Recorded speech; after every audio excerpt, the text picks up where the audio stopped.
Nôl yn rhan ucha'r cylch, mae'r Ceffylau Gwedd, 10 yn y dosbarth, sydd yn nifer iach iawn. A mae'n hyfryd I weld nhw ochr yn ochr ei gilydd, ac unwaith eto ni'n sôn yn aml am I natur nhw, yr addfwynder. Odyn, pan chi'n meddwl am ydy gymaint o gryfder sydd yna, a gymaint o awyrgylch sydd yma, gallai fe fod yn eitha diddorol lle bod lot o sbrif yna, ond maen nhw'n sefyll yn eitha addfwyn yn dyn nhw ag aros am eu tro.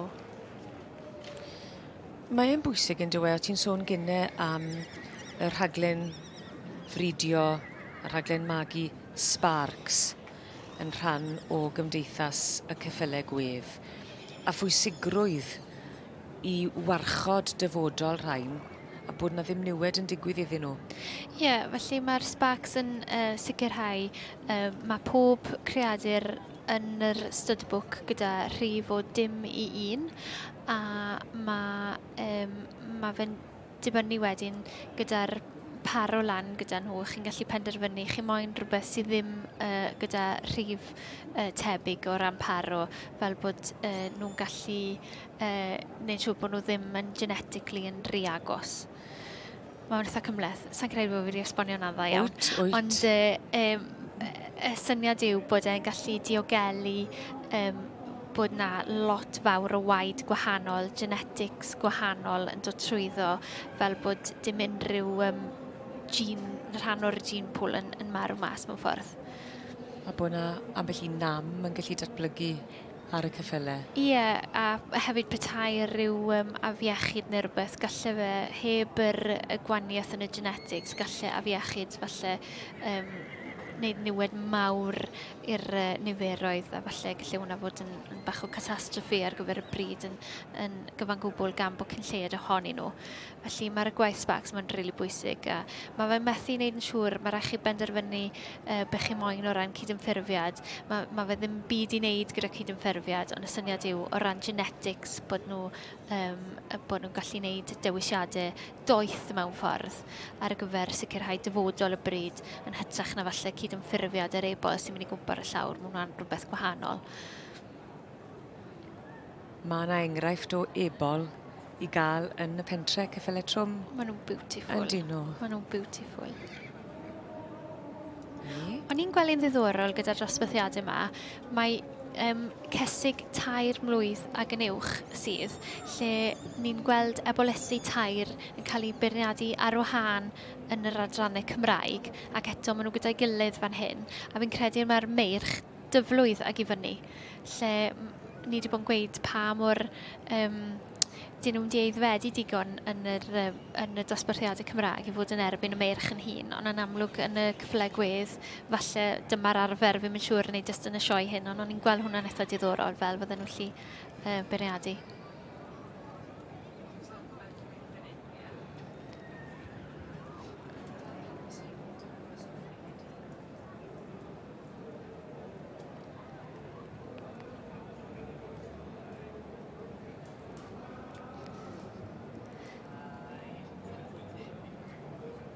Fi'n credu bod e'n mynd I gael un golwg bach arall yn nhw nawr yn cerdded gyda'i gilydd, Heledd.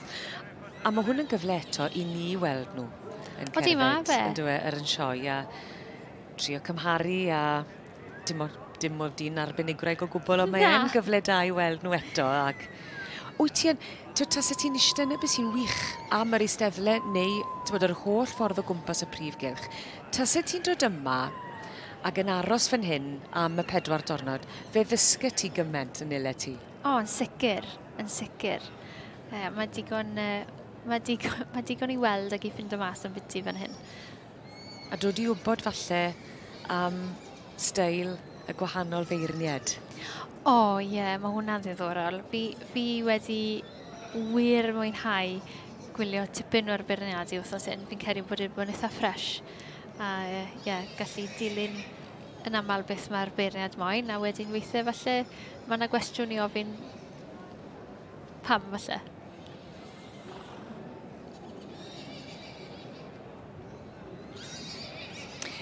yn denu diddordeb, yn denu edmygedd.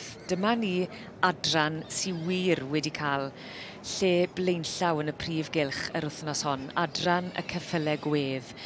Mae'r dosbarth yma yn hynod o gryf, yn hynod o lewyrchus i'r Caseg Wag dros 2 mlwydd o'd, a mae yna 10 ohonyn nhw wedi dod i gylch cyfan i'w nhw 'u hunain, fel arfer yn cael cornel, ond mae wedi ymestyn leni. Na ddangos faint mor boblogaidd maen nhw wedi dechrau dod nawr yn y sioe fi'n credu. Nhw'n hawlio mwy a mwy o le. Jason Holder yn beirniadu, ac ges di, na chi, dyna fe yn y cefndir a'r tei melyn. Ac Ceffylau Gwedd yn rhan o'i gefndir diolch i'w dad a'r teulu. Mae'r het i ffwrdd, mae wedi wirioneddol manylu ar pob un o'r ceffylau, ond sgwn i ba gyfeiriad eiff y garden goch heddi. Weld ble mae'n glanio. A dyma ni. Mae yn swyddogol, yr un sydd yn mynd â'i hi leni yw Rosemore Florence, yn eiddo i Jack Kitching. O'r march, Trem y Wyddfa Monarch, a o'r gaseg, Rosemore Pearl. A mae'r enw Trem y Wyddfa yn un cyfarwydd iawn i ni yn dwi, gan gofio pwy yw'r llys genad Rhys Griffith. Ie, fi'n siŵr bydd e'n falch gweld bod bridio fe ar y brig lenni.